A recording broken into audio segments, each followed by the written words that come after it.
Hey, butterflies. It's Sarah Gallagher here. I'm the founder of Widowed Solo Parenting, and I'm very glad to have that you're here. I am a grief coach. I've been a grief coach about 3 or 4 years now. I've been helping other widows with young kids figure out what their next steps in life with, figure out how to go forward, figure out how to help their kids, um, and really learn how to be one with themselves again. Because when you lose your husband, you've lost everything that you thought where it was you're looking up to, and you lose it yourself. Right. And what I try to do is help you find that again through this community, through working with me. I have different ways of doing that. Let me know if you do want to work with me. I'd love to give you some more information. But today, we are here because there has been a lot of talk and discussion in the past week in this group about dealing with solo parenting and dealing with their kids when they're going through what they're going through. And I'm going to have future sessions where it's going to be more specifically talking about how to help your children, how to deal with them when they're angry, how to figure out a schedule for them, which I'm working on right now in the membership group. Today, what we're going to be talking about is how the very basic things about how things change when you become a widow and a young parent, a solo parent, all at the same time. My experience, and to be able to so you can see what things are common, what things have come up for me, what things have come up in general for other people, and that you can maybe relate to and realize, hey, I'm not alone. I'm not the only person going through things. This is normal. This is how I can expect things to happen, and that it's okay. So without further ado, thank you for being here. If you're here as part of the live, put the hashtag live. If you're here as part of the replay, put hashtag replay. Let me know where you're coming from. Let me know how you're doing today. Any interaction is good. It's good for everybody. But let's go forward. So when let me go. Sorry. So I didn't become a widowed solo parent by choice. I mean, really, who does, right? It's unlike any role you've played before. And this is why I wanted to be here to explain to you that I understand where you're coming from. I can to show you, tell you the 8 lessons that I learned and have been continuing to learn as my journey as a widowed solo parent continues.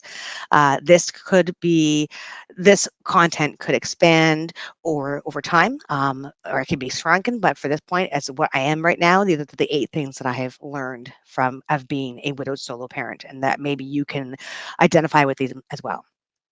I'm 44 years old. My husband unexpectedly passed away unexpectedly of a cardiac arrest when I was 37 and he was 40. And funny story, he didn't actually ever think he would get to 40. He couldn't get over the fact he even got as far as he did.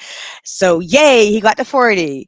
But, then he died. So, that's life. What are you going to do?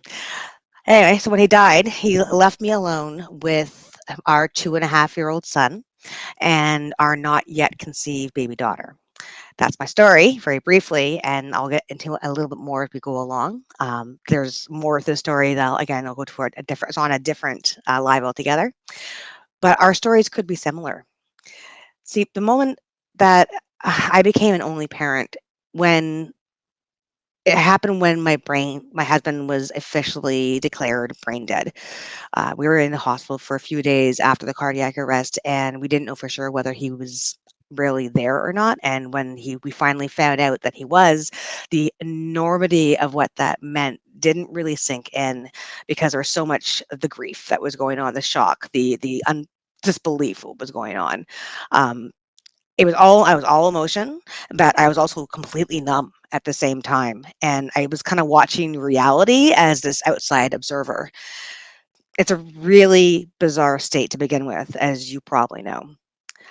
So my 2.5-year-old son and I were now alone. And that was something I never ever wanted to happen. It was something that my husband never ever wanted to happen. In fact, the reason we got married was because he wanted to prove to the world and to his son that he'd be here for his son because his father abandoned him when he was born. And he didn't want that. He wanted to be a father to his son. Never expected this. We never wanted that to happen. I never wanted my son to be alone. And now that my husband was gone, it was just me taking care of him. So I did a lot of thinking.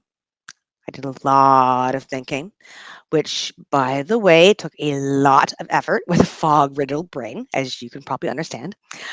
I was an only parent now, but my life was still mine. 1 year after his death, I determined that I was going to have a second child that we both wanted. The following week, after the year death anniversary, I went to a fertility clinic. I found a sperm donor that I tried to get as close to match to my husband as possible. So biologically, culturally, behavior-wise, likes, dislikes, physical attributes. They even gave me a medical history of not just the donor's history, but his parents and his grandparents, so I have a better idea of what to expect.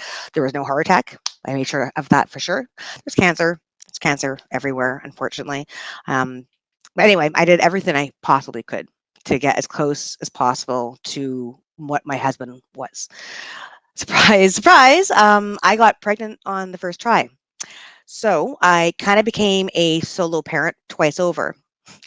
The first time was not my choice, the second time was. And that's my kind of bizarre backstory. I'm my children's entire family. So there's some things that you only get to experience as an only parent. Lucky us. For example, one of my experiences is that I am my children's entire family.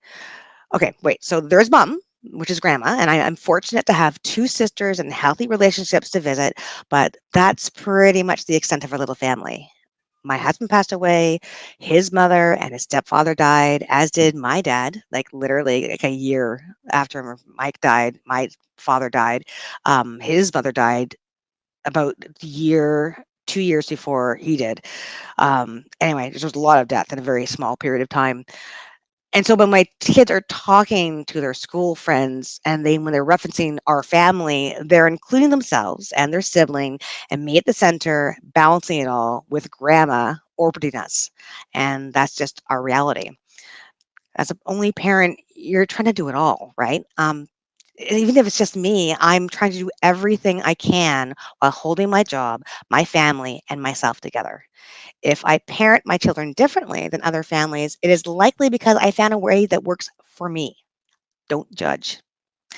I have always said that when I grew up, I wanted to be a kid, and I hold true that's how I parent, to have fun with my kids. And if there's a good guy and bad guy in most double parent families, I had to choose which role I predominantly play. I tried to make everything fun, right? I mean, that's who I was.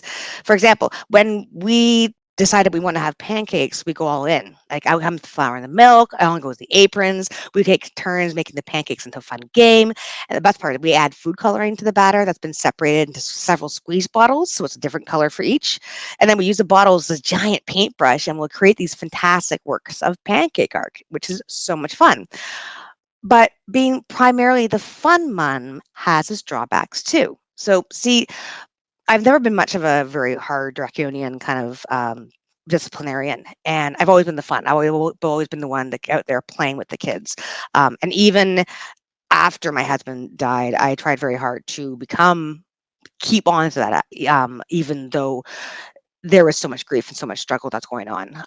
Again, later on, I was thinking about doing a blog and or a talk about how to become, what fun things you can do with the kids if you're not feeling about it. If you're interested in that, put down hashtag fun, and I'd love to. If I get enough feedback and enough interest, I will totally write about that. But back to this is that again, being the fun mom has its drawbacks. Okay, so sometimes when the kids are too riled up, I realized that the fun has to stop and I have to switch into determined mom mode. So, which the kids can't take so seriously at first because it's not normal, right? They were just laughing 5 seconds ago, which just triggers me to go into angry mom mode because no one's paying attention to me or taking me seriously. And the switch is what's hard for them to understand, right? And it's hard for me for the mom because I don't want to play both of these roles.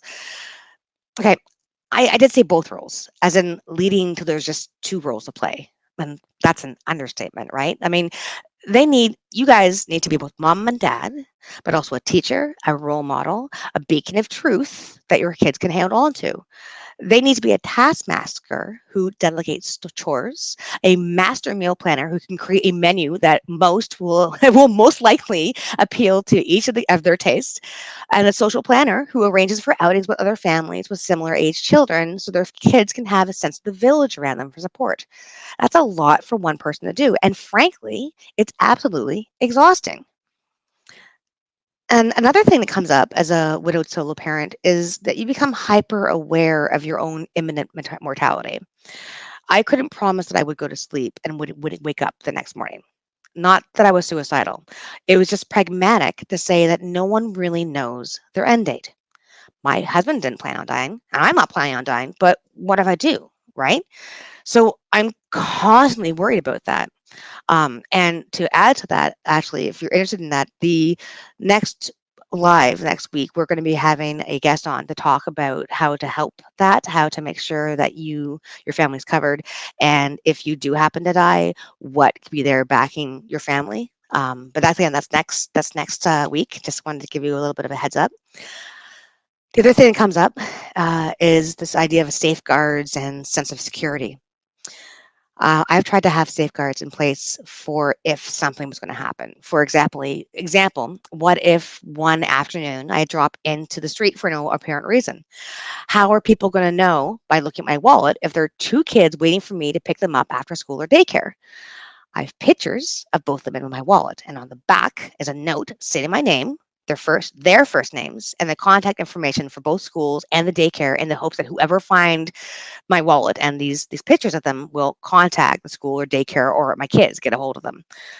It also spreads over to how I interact with my friends. For instance, if a friend says that they need to postpone to the last minute, my first thought is, are they okay? Because is there something wrong? Because even though there's no need to, it's automatic, right? Because I'm just so aware of there is mortality now. There's my security perimeter scanner running constantly in the background. It's always going to be there when you're the only parent. Balancing fear with actual risk. So I'm also hyper vigilant over my own kids. I want them to be safe and not be a helicopter parent. However, at the same time, I'm still very aware of every single moment with them because I don't know when my time here ends. And I'm going to enjoy every single moment that I can. That sense of dread is always in the background. Trying to monitor my fear while measuring it against reality is constant. One of the other things I do when we leave the house and I know we're heading back after dark is I go around and I close the blinds and I turn the lights on. So it looks like there's someone in there, but they can't see inside. Setting up safeguards to help keep my family safe makes me feel better. And plus, it's kind of nice to have a light on when you're coming home at night. You'll probably feel this one. There's no one to check my parenting. There's no one to check my parenting. I have to make decisions about my parenting style. I decided I was going to try to be the authoritative parent with a healthy dose of permissiveness. I will let my children try their own activities or experiments as long as it's safe. Or if there's a splash of danger, they adopt a contingent that when they get to a point where the rewards don't outweigh the risk, they have to stop. Okay. If they get to a point where the rewards don't outweigh the risk, they have to stop. Thankfully, my older one is 10. He understands this. My younger one's 5. She's beginning to get it, but she doesn't really. So it really takes some more encouraging and coaching from my older son. I've been told by other people that what I do is very different by how other people do. It probably is because I, again, don't have the advantage of having two people working together. So I do the best I can. It's better for me to have a loving family unit as best as it can be. Sometimes I have to remind the kids that indeed I am the authority here, but that's how it works for us.